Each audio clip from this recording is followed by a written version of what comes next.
Good morning. I'm Hillary DeMillo, and I'm here in the Family Resource Center at Arkansas Children's Hospital. And I'm joined by Lessa Payne, who works with the Arkansas Children's Injury Prevention Center. And we're going to talk a little bit today about creating safe spaces for babies to sleep. So we have gone ahead and set up an environment here that is precious, with a little doll who's posing as a baby and a stuffed animal and some other items. And Lessa, I want you to talk to me a little bit about what is this environment for a child? Is this a safe sleep environment here? No, it's not, Hillary. So let me make it a safe sleep environment. We're going to remove the things that make it unsafe. Talk to me about what all the things are that we are removing. So we're removing the hat from the baby because babies shouldn't sleep in hats. And all stuffed animals, we're removing those. A baby just needs to be on a firm, flat surface covered by a fitted sheet. It's best practice for our babies to be in a sleep sack, and that's what this is, a sleep sack that the baby is in. So you really want the baby sleep environment to be as plain and as neutral as possible. No stuffed animals, no hat, no blankets? That's correct. We always say make the bed boring. Okay. And you can decorate the room all you want to, but make your bed boring so the baby will be safe. And tell me what it is about moving those objects out of a baby sleep environment that makes it safer for the baby. So we want to make sure, we want to practice the ABCs of safe sleep with the baby and make sure that they're alone in the bed. First of all, it's important for them to be alone, for them to be on their back, and for them to be in an uncluttered crib. So that's what makes it safest if we can do those things for the baby. Okay, so being in an uncluttered crib then prevents what? What is it? Suffocation, prevents suffocation or strangulation. And that's one of the things nobody wants to think about, but that's a thing that can happen when you leave a stuffed animal or a blanket in a bed. Exactly. With a newborn baby especially, if they get their nose and mouth covered, then they don't know to move their head to breathe, so it's very easy for them to suffocate. Okay. Talk to me a little bit about what age this covers, that this is important to do. So when we look at that, we work with children in a safe sleep environment up until age 1. Okay. Because when you look at infant mortality, you're looking up until age 1. And so we want to make sure that the baby sleeps in the room with the parent for the first 6 months of life up until that first year of life.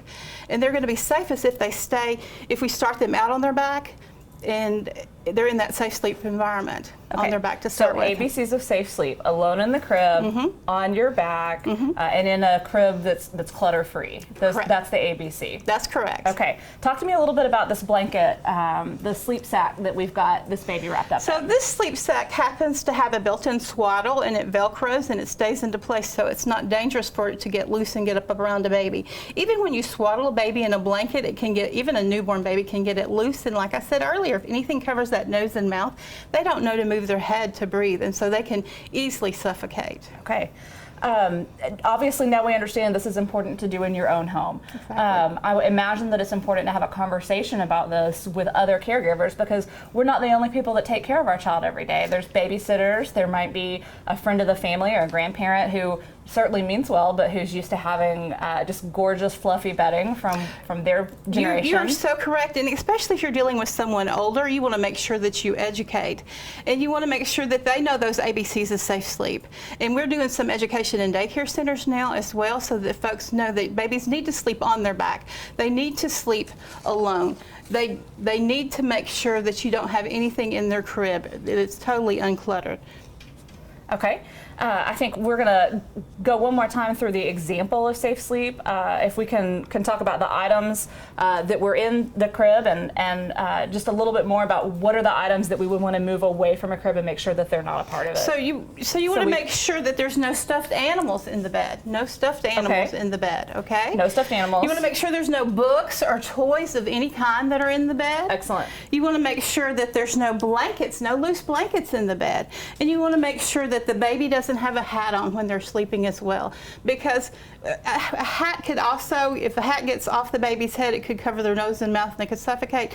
And also you don't want a baby to be too warm, because if a baby's too warm, then it puts it at risk also. Okay. One other question that I have, and this is one that really popped to mind quite a bit when I had a child who was this age, is at what point do you begin to to relax a little bit about the sleeping on the stomach. Like, let's say your baby starts to turn, is old enough to roll over on his stomach. Should I get up in the middle of the night and move him back to his back? No, you don't have to put the baby back on their back once they show signs of rolling over. When they can roll over, then they're going to be okay, probably. They're going to be able to turn themselves back over. But you also want to make sure that you don't swaddle them anymore when they show signs of rolling over. Okay, we've got a question that came in. Okay. Someone is asking, what about bumpers for cribs? That's something that you see marketed a lot in like the big brand box stores and the baby boutiques. Is that something that you recommend against? We do not recommend bumpers. A boring crib, like I said before, you want nothing in this but a fitted sheet in the baby. Nothing else. No bumper pads, no cutesy little things. Even if you have a mobile hanging, when that baby can reach up and grab the mobile, you should remove that mobile because it becomes a strangulation issue. Okay. One thing that I've also heard a lot about recently is the soft-sided bassinets. There's been a big recall of a brand that a lot of people used. I had my son in one for a solid 9 months probably. Talk to me about what families should do if they have these products that have been recalled, like a soft-sided bassinet. Like, should you also make sure that, again, it's not at your daycare, that kind of thing as well? You should. If you happen to have one, you shouldn't use it. You should stop using it because it is unsafe and they have done a recall on it. Contact your manufacturer and see what they want you to do. Sometimes they want you to send things back. Sometimes they will send you something, they'll ask you to destroy it. But contact the manufacturer. They're not safe to use anymore because we've had, actually with what you're talking about, there's been 30 deaths with that. And that's understanding that information is how we prevent it. Exactly. Sharing that with other parents and friends who are registering, making sure. I know that you have a few other items here that you wanted to discuss with us a little bit.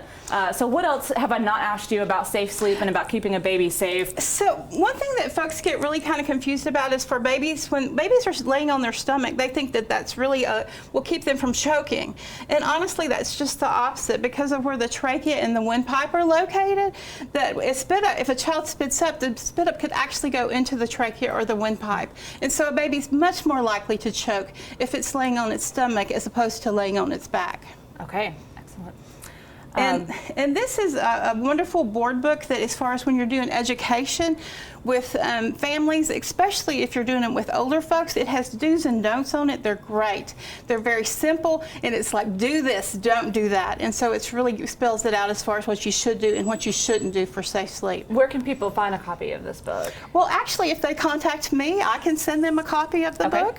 Okay, and so to contact the Injury Prevention Center, Arkansas Children's, they can. It's 501-364-3400. 400. Great. If there aren't any other questions, we appreciate everyone taking time today to learn a little bit about safe sleep. Please take these messages on to your friends and family as well and help us protect more babies. Thank you, Lessa, for joining us today. Thank you so much for having me.